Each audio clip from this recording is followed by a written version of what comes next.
The first time I put her name down as a reference, it wasn't because I trusted her judgment. Honestly, I didn't trust anyone. I was laughing to myself as I typed it into the job application portal, thinking about how ridiculous it would be when the recruiter called her, and she just shrugged it off, confused or annoyed. I don't even know her well enough to say she's reliable, I thought, smirking at the sheer audacity of it. Life has a cruel sense of humor, and it seemed determined to prove me right. Or maybe against all odds wrong. Her name was Harper.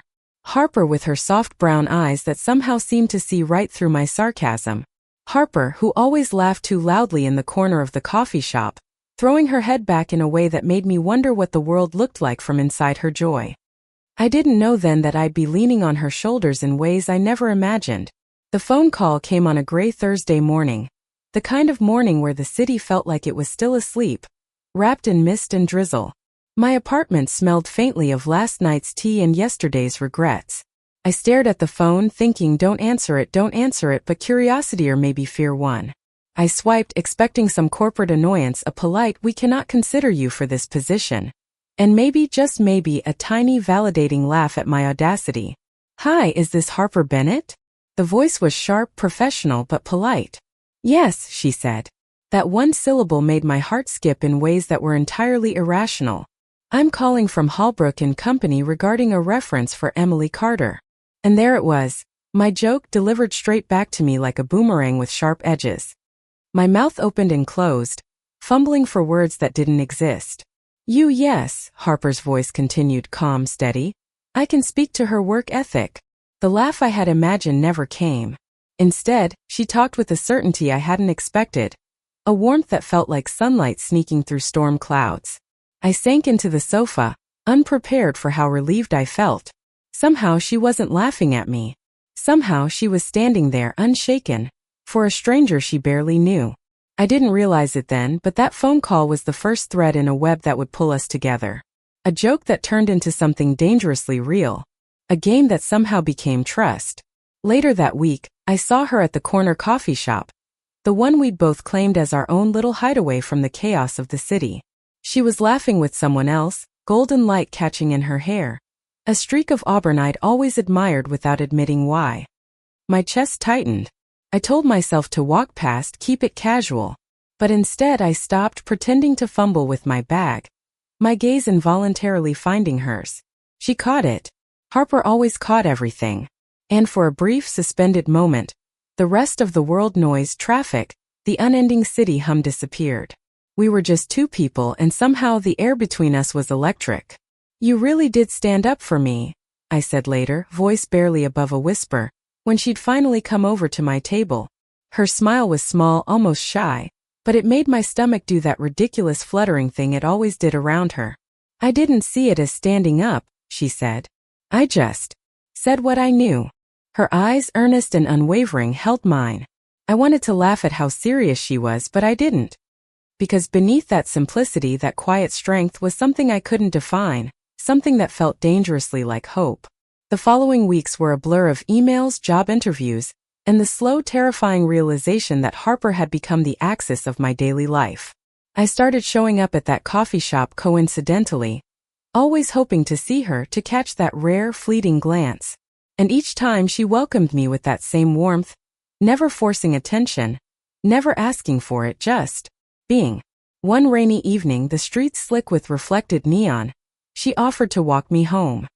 I remember the way her umbrella hovered above us, just enough to shield my hair from the rain, how close we walked, the faint brush of her hand against mine that made every nerve tingle. "I've never understood why someone would list a barely known acquaintance as a reference," she said, voice teasing but soft, eyes avoiding mine in that way that made my pulse race.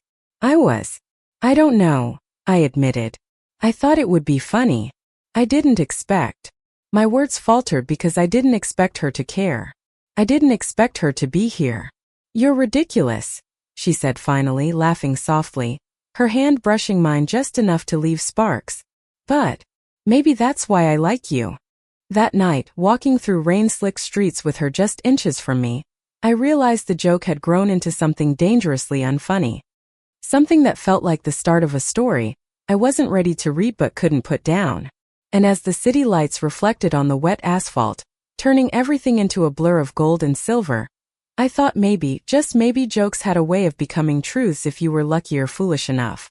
The days that followed were an intoxicating blur of stolen glances, half smiles, and the quiet, almost imperceptible tension that crackled whenever Harper was near. I couldn't remember the last time someone had looked at me like she did, not with judgment, not with pity, but with a kind of intense, quiet curiosity that made me want to reveal every hidden piece of myself. And yet, fear lingered in my chest, the subtle voice whispering, "She barely knows you. Don't get attached." Despite that voice, I found myself seeking her out. The coffee shop became my sanctuary, though the world outside still pressed in relentlessly. I'd arrive early, ordering the same latte I didn't even like, just to have a reason to sit there longer, hoping she would notice me. Sometimes she did, sometimes she didn't, but every small acknowledgement, an upturned glance, a soft smile sent my heart racing. One afternoon, the city was coated in the gold and amber of late autumn, leaves skittering across the sidewalks as the wind chased them along. I had a stack of resumes in my bag, and a notebook filled with scribbles of my own insecurities when Harper slid into the booth across from me. She smelled faintly of cinnamon and rain, a combination that should have been impossible yet somehow perfectly her. "I saw your post on LinkedIn," she said casually, sipping her tea. Her eyes were sharp, teasing, and my stomach did that familiar flip. "You're really putting yourself out there." I laughed nervously, trying to hide the way my heart had stuttered. "I guess. I just figured it's time to stop being ridiculous." She tilted her head, studying me in that way that made me feel exposed and safe at the same time. Ridiculous is charming. There it was again, that inexplicable warmth. I wanted to argue, wanted to push back, but something in her gaze made me quiet. Harper had a way of making me feel like the world could collapse outside the window, and yet nothing inside this tiny sunlit cafe would ever break. But reality had a stubborn way of barging in. The job I had applied for, the one where I had foolishly listed Harper as a reference, was moving faster than I expected. I was called in for a second-round interview, and anxiety gnawed at me like a persistent shadow. What if I failed? What if I embarrassed myself so badly that even Harper couldn't salvage my dignity? The night before my interview, I found myself wandering the streets, the city a maze of neon reflections on rain-slicked pavement. Harper had texted me earlier, offering words of encouragement that were simple yet strangely grounding. "You've got this. Just be yourself." I stared at her message, thumb hovering over the screen, heart thundering in a way that felt almost painful. Her confidence in me was astonishing and yet terrifying. I realized then how much I depended on her, how much I wanted her to see men at just the surface, not the joke of me, but every jagged edge I usually hid from the world. The interview itself was brutal, a series of questions designed to strip away my composure. I stumbled over my words, my hands shaking slightly as I answered. But when I hung up the call later, heart sinking and self-doubt roaring, there was a text waiting from Harper. "Call me." I hesitated, then did. Her voice, calm and steady, wrapped around me like a lifeline. "Hey," she said simply. I messed up," I admitted, the words tumbling out in a rush of shame and frustration. "I probably ruined it, and now I just feel small." She was quiet for a moment, and I hated the suspense. Then she said softly, "Emily, you didn't ruin anything. You're human. And anyone who doesn't see that isn't worth your worry. But the thing is, I already knew you could do this. I just needed to remind you." Her words were gentle, but they landed with the weight of an anchor. I felt tears prick the edges of my eyes, not because I was sad, but because I had never felt so seen. Harper saw me, really saw me, and in that moment I realized that the joke of listing her as a reference had blossomed into a lifeline. We didn't meet in person that night, yet I felt her presence as I walked through my apartment, the walls closing in and then somehow opening wide, filled with possibility. By the time the next day arrived, I was trembling with anticipation, not only for the results of the interview, but for the growing, terrifying, exhilarating thing that was happening between us. It was a Thursday when Harper finally came over to my apartment without reason, carrying a bag of groceries like she owned the place already. I opened the door, heart hammering in my chest at the sight of her smiling casually, hair slightly damp from the rain. "You live like a tornado hit," she said, stepping inside without waiting for an invitation. Her voice was light, teasing, but there was an undercurrent of care that made my stomach tighten. I was busy, I mumbled, trying not to notice the way her fingers brushed mine as she handed me the groceries. She caught my glance and smirked. Busy, huh? Or avoiding me? I froze, heart racing. Maybe both, I admitted, more honestly than I intended. Harper laughed softly, and it wasn't cruel or mocking, it was warm, intimate. She leaned against the counter watching me unpack, the corners of her eyes crinkling. And for a moment the world outside ceased to exist. There was just Harper, just the way she made my chest ache and my thoughts scatter. The next few weeks were a delicate dance of confessions and hesitations. Harper became a constant presence: coffee runs, late-night walks, shared playlists, and whispered secrets across creaky floors. Every time I tried to convince myself that this was nothing more than a casual friendship, I found her hand brushing mine, her laughter lingering in my chest, or her eyes catching mine in a crowded room, and all rational thought evaporated. But the heart is stubborn and messy. It doesn't wait politely for the perfect timing or ideal circumstances. And so, when the first real obstacle came, I wasn't prepared. It happened during a dinner at a mutual friend's apartment. Harper and I had arrived together, and I had noticed the subtle looks from others, the teasing comments, the quiet assumptions. I felt exposed, vulnerable, and I resented the world for noticing what I was only beginning to understand myself. "Are you too?" someone asked, voice dripping with curiosity and mischief. I froze, cheeks burning. Harper, however, leaned in slightly, eyes locked with mine, and said nothing. The silence was louder than any answer. And in that instant I realized I didn't want to hide her, didn't want to pretend. But fear, as it always did, whispered, "Not yet. Not like this." After the guests left, the apartment empty and quiet, Harper turned to me, her expression unreadable. "You didn't answer," she said softly. I'm not ready," I admitted, voice barely audible. Her eyes softened, but there was a flicker of disappointment there, fleeting and fragile. "I understand," she said quietly. "But you need to know. I'm not going anywhere." Her words, simple and unwavering, cut through the swirl of my anxiety. She wasn't just a safety net. She was a choice, a constant in a world that often felt fleeting and cruel. And though my mind screamed caution, my heart, for once, didn't hesitate. The weeks that followed were a careful navigation of emotions I wasn't sure I deserved. Harper and I became inseparable in subtle, almost imperceptible ways: coffee runs that lasted too long, texts that spanned hours, and lingering glances that spoke volumes without a single word. Yet beneath the surface a quiet tension simmered. The city's relentless pace, the judgmental stares, the internalized fear that I wasn't ready. All of it threatened to unravel the fragile thread we had spun together. It all came to a head on a Saturday evening. The sky was heavy with clouds, and a soft drizzle painted the streets silver. Harper had insisted we go for a walk along the East River, and I agreed, more out of habit than desire, feeling the gnawing unease in my chest. "You've been quiet," she said, eyes narrowing gently as she noticed the way I kicked at puddles, scattering droplets onto my shoes. "I'm fine," I muttered, but even as the words left my lips, I knew they were a lie. Harper's hand found mine, fingers intertwining with a familiarity that both comforted and terrified me. "Talk to me," she said softly, the rain dripping from her hair, creating a halo around her face that made my heart ache. I stopped walking, turning to face her fully. The city skyline glimmered behind her, neon lights reflecting in the river, painting everything in shades of gold and silver. I wanted to tell her, wanted to scream out all the doubts, fears, and insecurities that had haunted me since we first met. But the words stuck, lodged in my throat like stones. "I'm scared," I admitted finally, voice barely audible over the patter of rain. "I'm scared of everything, of being seen, of feeling this way."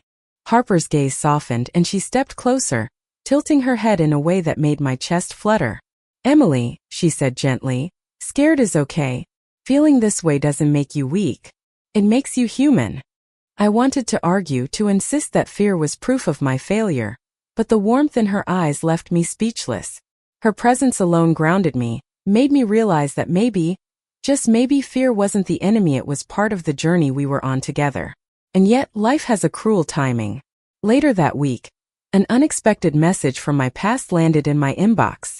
A former coworker, someone who had never liked me and had been eager to see me fail, had gotten wind of my new job application and sent a scathing email to my prospective employer. My stomach dropped as I read the words, the poison in them threatening to undo everything I had worked for. I didn't know what to do. Panic surged and I called Harper immediately, voice trembling. I don't know what to do, I confessed, pacing my tiny apartment. They might not hire me. Everything could be ruined. She was quiet for a moment, then said softly, then we fix it. Together. Her certainty was like a shield. Somehow, knowing she was in my corner gave me the strength to face the situation head-on.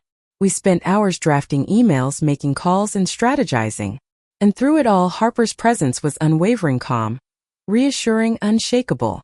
For the first time, I felt the weight of my problems lighten, because someone I trusted implicitly was standing beside me. The next day, I walked into my interview, heart hammering, palms sweating, but with a new resolve. Harper had reminded me that I wasn't alone, and that knowledge became armor. The interview went better than I could have imagined. When I hung up the call, I didn't immediately celebrate. I waited for Harper's text, craving her reassurance like air. And she didn't disappoint. You did it. I knew you could. I smiled, holding my phone to my chest as if her words could physically hold me upright. That evening, I met her at our favorite coffee shop, the one where our friendship had first begun to transform. We sat across from each other, the world outside fading into a soft blur. You stood by me, I said quietly, eyes fixed on the swirling patterns in my cup, when no one else would. Harper reached across the table, brushing her hand against mine. I told you, she said softly, I'm not going anywhere. You don't have to do anything alone. And in that moment something shifted. I realized that the joke, the reckless listing of her as a reference, had become a lifeline, a thread weaving us together in ways neither of us could have anticipated. I felt tears prick at the corners of my eyes, not from sadness, but from the sheer, overwhelming relief of being seen, understood, and cherished. The days that followed were a delicate dance of discovery. Harper and I explored the city together in ways that felt intimate and secretive: late-night walks under streetlights, shared meals in quiet diners, and long conversations that stretched into the early hours of the morning. Every touch, every glance carried weight, a promise of something more than friendship. And yet, with every step forward, I felt the lingering pull of fear. What if I misread her feelings? What if I ruined everything by being too forward, too eager, too vulnerable? The thought gnawed at me constantly, a silent antagonist to our growing closeness. One evening, Harper invited me to her apartment, a cozy loft filled with books, plants, and the soft hum of life. We had spent hours talking, laughing, and sharing our dreams, and now as we sat on her couch, the city lights painting patterns on the walls, I felt a tension I could no longer ignore. Emily, she said softly, turning to face me, there's something I've been wanting to tell you. My heart raced, anticipation and fear warring in equal measure. What is it? She hesitated, eyes searching mine, then leaned closer. I like you. More than a friend. The words hit me like a wave, leaving me breathless. I wanted to laugh, cry, and scream all at once. The fear that had held me captive melted away, replaced by a warmth that spread through every nerve in my body. I like you too, I admitted, voice trembling but sincere. I've been scared. But I do. Her smile was radiant, a mixture of relief and joy, and for the first time, the world outside our little bubble seemed to align. We leaned closer, and the first tentative kiss was electric, soft yet filled with the intensity of everything we had felt and feared and longed for. The city around us continued its relentless pace, but for that moment, it ceased to exist. There was only Harper, only us, and the fragile, beautiful beginning of something neither of us had planned but both of us had needed more than we realized. In the weeks that followed, our relationship deepened. We faced challenges, the whispers of gossip, the subtle judgments, the insecurities that never fully disappeared, but together, we learned to navigate them. Harper became not just my partner, but my anchor, my confidant, my safe harbor in a city that often felt overwhelming. And I, in turn, learned to let go of fear, to embrace vulnerability, and to cherish the rare, luminous connection we had found. The joke that had started it all, the reckless listing of Harper as a reference, had blossomed into a love I had never imagined, A love that was both tender and fierce, fragile and unbreakable. The first few weeks after our confession were surreal.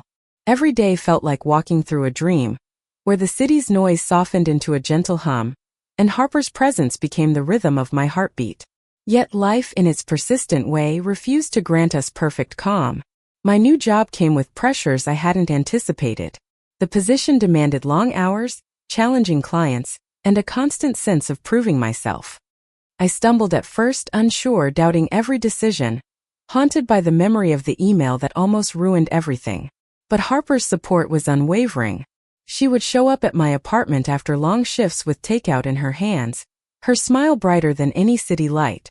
"You look exhausted," she'd say softly, brushing a strand of hair from my face. "Come sit. Tell me everything." And so I did. Slowly, painfully, I let her in on the stress, the fear, the tiny victories and the setbacks. Harper never judged. She never offered hollow reassurance. She listened, questioned gently, and reminded me in subtle ways that I was capable. Her faith in me became a mirror where I finally saw myself as competent, worthy, and enough. The nights we spent together became sacred. We explored the city like it belonged only to us, wandering through quiet streets after midnight, sipping hot chocolate at all-night diners, laughing until our cheeks hurt. Harper's laughter was a melody I could never forget, a sound that made everything else fade into insignificance.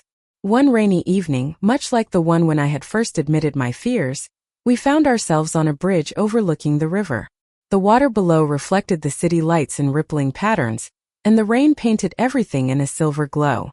"I've been thinking," I said, voice low, hesitant, "about us. About everything that's happened." Harper's hand found mine instinctively, fingers curling around mine like they were always meant to be there. "I'm listening," she said softly, eyes holding mine with that calm intensity that always made me feel both seen and safe. "I never expected this," I admitted. "The job, the friendship, everything. I never expected to feel like I belong somewhere. Like I belong with someone." Her lips curved into a gentle smile. "You do belong. With me.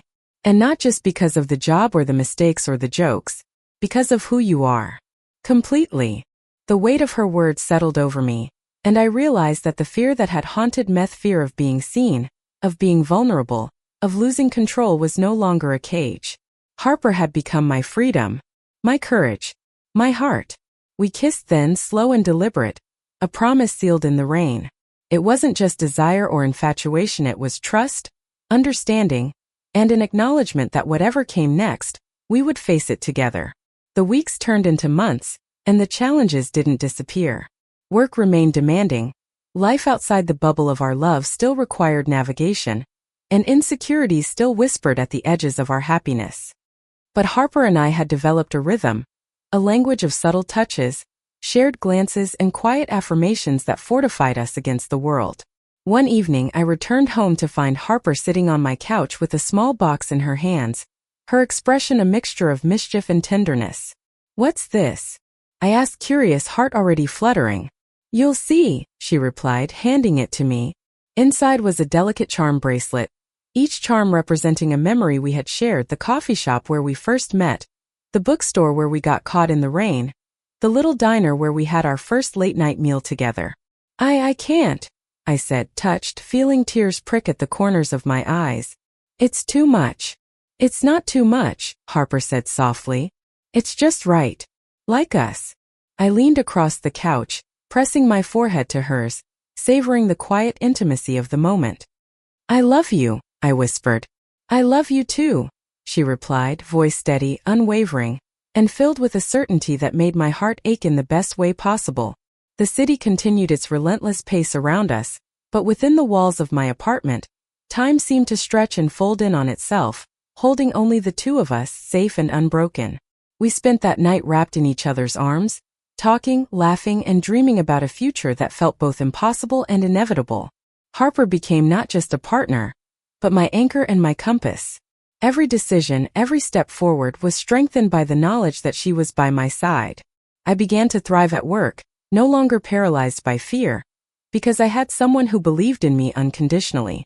One Sunday afternoon we found ourselves walking through Central Park, autumn leaves crunching beneath our feet. Harper stopped, taking my hands in hers, her gaze steady. "Emily," she said, voice soft but firm, "I know life isn't always easy. We'll have challenges, doubts, moments where we want to run. But I promise you this, I will always stand by you. Through everything. Will you do the same for me?" "I will," I said without hesitation. "Every single day." And just like that, the unspoken fears, the insecurities, and the remnants of the past seemed to dissolve. We kissed then beneath the golden canopy of the park, surrounded by the whispers of autumn leaves and the distant hum of the city, and I felt a completeness I had never known before. Months passed. Our relationship grew stronger, deeper, filled with small moments that mattered more than grand gestures. Harper and I learned to communicate, to forgive, and to embrace our imperfections. The joke that had started it all, the reckless listing of Harper as a reference, had evolved into a bond that neither of us could have anticipated. We celebrated victories together, comforted each other in moments of doubt, and created a shared world filled with love, laughter, and trust. Harper's presence became inseparable from my daily life, a constant reminder that happiness was not a distant dream but a reality we could hold in our hands. One evening, as the city skyline blazed with the lights of countless stories unfolding around us, Harper and I stood on a rooftop overlooking our home. The wind whipped around us, carrying the scent of rain and the faint hum of life below. "I never thought a joke could lead to this," I said, leaning into her, feeling the warmth of her body against mine. Harper laughed softly, her fingers threading through mine. "Life has a funny way of proving you wrong," she said. "Or maybe right in ways you never expected." I smiled, resting my forehead against hers. "I'm glad it's you. Always you. Always," she whispered back, sealing the promise with a kiss that tasted like hope, resilience, and the promise of forever. And in that moment, the city could rage, the world could challenge us, and life could throw its worst at us. We had each other. And that, I realized, was enough. The joke that had begun as a reckless impulse had transformed into the foundation of our lives, a reminder that love often comes in unexpected ways, and that sometimes, the person you least expect to rely on becomes the one who carries you through everything. As the night deepened, Harper and I stood on that rooftop, hands entwined, hearts aligned, knowing that whatever came next, we would face it together. The rain fell softly around us, glinting in the city lights like tiny diamonds, and I felt, for the first time in my life, completely at peace. We didn't need perfection, just each other. And in that imperfect, fleeting, beautiful world, we had found something enduring, something rare, something extraordinary. Harper smiled at me, eyes glinting with warmth and mischief. "You know," she said, "I've always wanted to list you as my reference too." I laughed, leaning into her, feeling the full weight of our journey, the fears, the challenges, the laughter, the tears, and I knew with absolute certainty that every step, every mistake, and every joke had led us here. "Then let's be references for each other," I said softly. "For life." And we kissed again, under the glow of the city lights, hearts beating in unison, knowing that we had finally found home in each other. Thank you for listening. Like and subscribe to get notifications about next videos.